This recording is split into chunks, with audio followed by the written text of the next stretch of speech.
Hey Wonderbox explorers! Ever wondered if history, often perceived as dusty textbooks and forgotten dates, could actually hold the key to solving some of our modern-day challenges? Here at the Wonderbox, we believe the past is a treasure trove of overlooked gems, stories that whisper valuable lessons if we just listen closely. Today we're diving into a particularly compelling and perhaps tragically underappreciated historical fact. It's a story about a maverick thinker, a simple yet revolutionary idea, and the devastating consequences of ignoring the truth. Prepare to be surprised, maybe even a little shocked, and definitely inspired by the tale of Ignaz Semmelweis, the doctor who was right about handwashing long before the world was ready to listen. Imagine a world where hospitals meant to be places of healing were paradoxically dangerous. A place where childbirth, the miracle of life, was often tragically intertwined with death. This wasn't some distant medieval nightmare. This was 19th century Vienna, one of the leading medical centers of Europe. To understand the magnitude of Semmelweis's story, we need to step back into this era, a time when the very foundations of modern medicine were still being laid. The 1840s in Vienna were a period of intellectual ferment, but also of immense medical ignorance. The prevailing medical theory was still heavily influenced by miasma theory, the belief that diseases were caused by bad air. The germ theory of disease, the understanding that microscopic organisms could cause illness, was decades away from widespread acceptance. Hospitals, while attempting to provide care, were often breeding grounds for infection. Hygiene was rudimentary at best. Doctors would move from dissecting corpses in the autopsy room directly to examining patients in the wards, often without even washing their hands. Surgical instruments were rarely sterilized, wounds were dressed with questionable materials, and the concept of infection control was virtually non-existent. In this environment of medical uncertainty, one particular scourge haunted maternity wards across Europe: puerperal fever, also known as childbed fever. This devastating illness, characterized by agonizing pain, high fever, and overwhelming sepsis following childbirth, claimed the lives of countless new mothers. Mortality rates were alarmingly high, sometimes reaching 25% or even 30% in hospitals. For women entering these institutions to give birth, it was almost a gamble with death. It was into this grim reality that a young Hungarian physician named Ignaz Philipp Semmelweis arrived at the Vienna General Hospital in 1846. The Vienna General Hospital was a large, prestigious institution, divided into two maternity clinics. The first clinic was staffed by male doctors and medical students, while the second clinic was staffed by midwives. Semmelweis was assigned to the first clinic as an assistant to Professor Johann Klein, a prominent, albeit dogmatic, figure in Viennese medicine. Almost immediately, Semmelweis noticed a stark and unsettling difference between the two clinics. The mortality rate from puerperal fever in the first clinic was consistently 2 to 3 times higher than in the second clinic.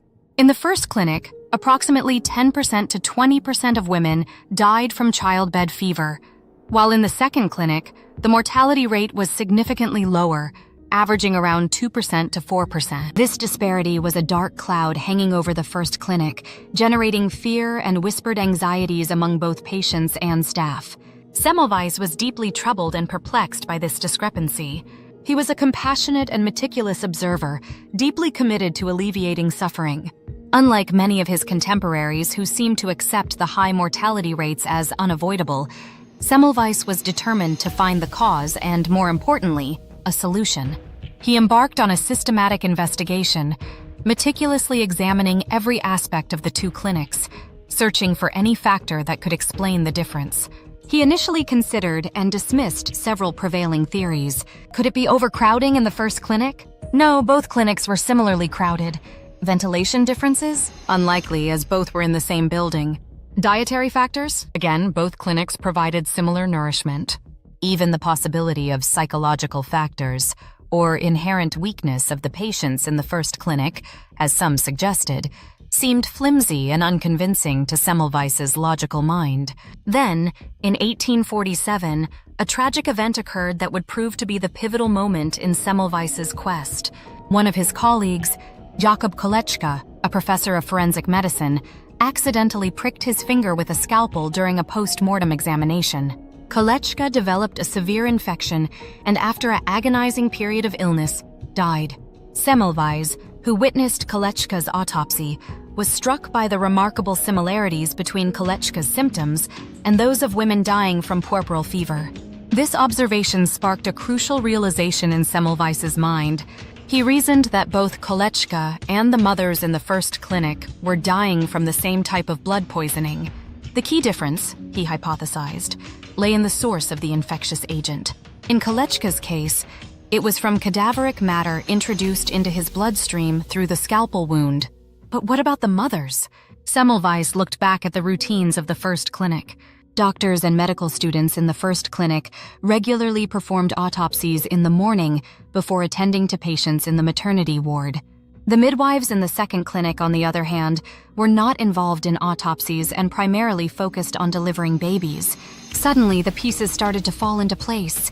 Semmelweis theorized that the doctors and medical students in the first clinic were carrying cadaveric particles, what we now know as bacteria, on their hands from the autopsy room to the maternity ward. These particles, invisible to the naked eye and unknown at the time, were being transmitted to the women during examinations and childbirth, causing the deadly puerperal fever. The midwives, not being involved in autopsies, were less likely to carry these infectious agents. Driven by this groundbreaking insight, Semmelweis immediately implemented a radical measure. He ordered all doctors and medical students in the first clinic to wash their hands with a solution of chlorinated lime, calcium hypochlorite, before examining patients. Chlorinated lime was known to remove the foul odor of cadavers, and Semmelweis reasoned that if it could remove the smell, it could also destroy the invisible cadaveric particles. The results were nothing short of dramatic. Within months of implementing hand washing with chlorinated lime, the mortality rate in the first clinic plummeted. In April 1847, before hand washing was mandatory, the mortality rate was 18.3%. By June, it had dropped to 2.2%. And for the rest of the year, it remained consistently below the rate in the second clinic, sometimes even reaching zero. Semmelweis had effectively eradicated the scourge of puerperal fever from the first clinic. He meticulously documented his findings, meticulously collecting data and presenting his results to the Vienna Medical Society. He was convinced he had found the solution, a simple and inexpensive method to save countless lives. Yet, instead of being hailed as a hero, Semmelweis was met with skepticism, ridicule, and outright hostility from the medical establishment. Why such resistance to such compelling evidence? Several factors contributed to this tragic rejection of Semmelweis's discovery. Firstly, his findings directly challenged the deeply ingrained miasma theory, which was the accepted paradigm of disease causation. Semmelweis's concept of cadaveric particles was vague and lacked a scientific basis according to the prevailing understanding of the time. Without the germ theory to support him, his claims seemed speculative and unproven in the eyes of many leading physicians. Secondly, Semmelweis's hand-washing protocol implied that doctors themselves were the agents of disease, essentially accusing them of causing the deaths of their patients. This was a profound insult to the professional pride and ego of the medical establishment.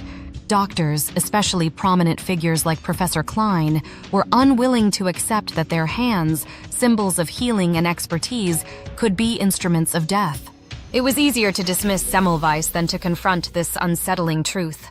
Thirdly, Semmelweis was not diplomatically skilled in presenting his findings. He was passionate and increasingly frustrated by the resistance he faced.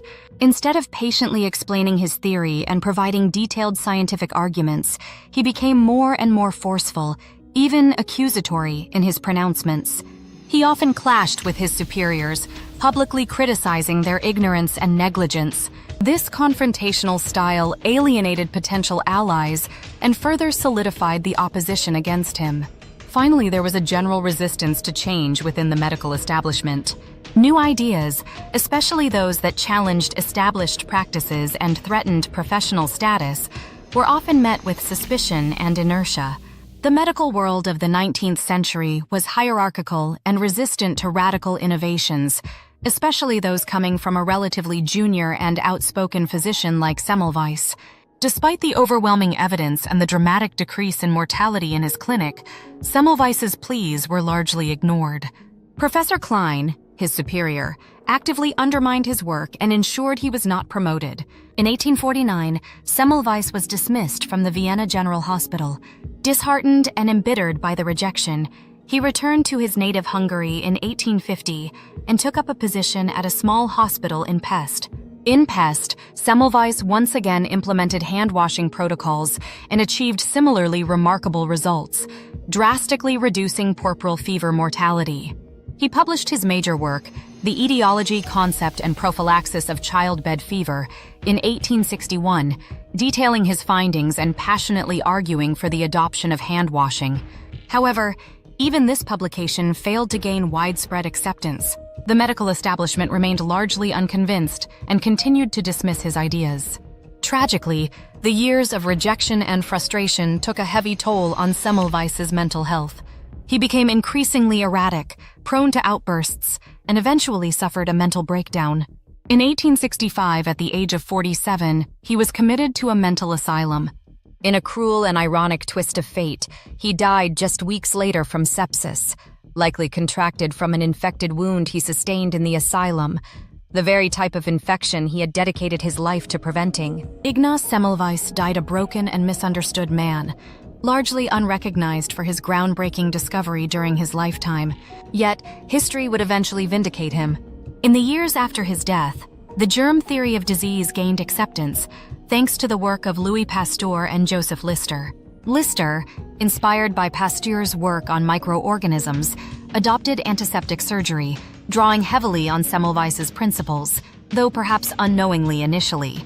The importance of hand-washing and hygiene in preventing infection became increasingly recognized, finally validating Semmelweis's insights. Today, Ignaz Semmelweis is rightfully hailed as the savior of mothers and a pioneer of antiseptic procedures. His story serves as a powerful reminder of several crucial lessons that are incredibly relevant even in our modern world. Firstly, Semmelweis's story underscores the critical importance of scientific evidence and data-driven decision-making. Despite lacking the full scientific understanding of germ theory, Semmelweis relied on careful observation, data collection, and logical deduction to arrive at his conclusions. His findings were robust and reproducible, yet they were dismissed because they contradicted established beliefs. In our own time, we often face similar situations where scientific evidence is ignored or downplayed in favor of ideology, personal opinions, or vested interests.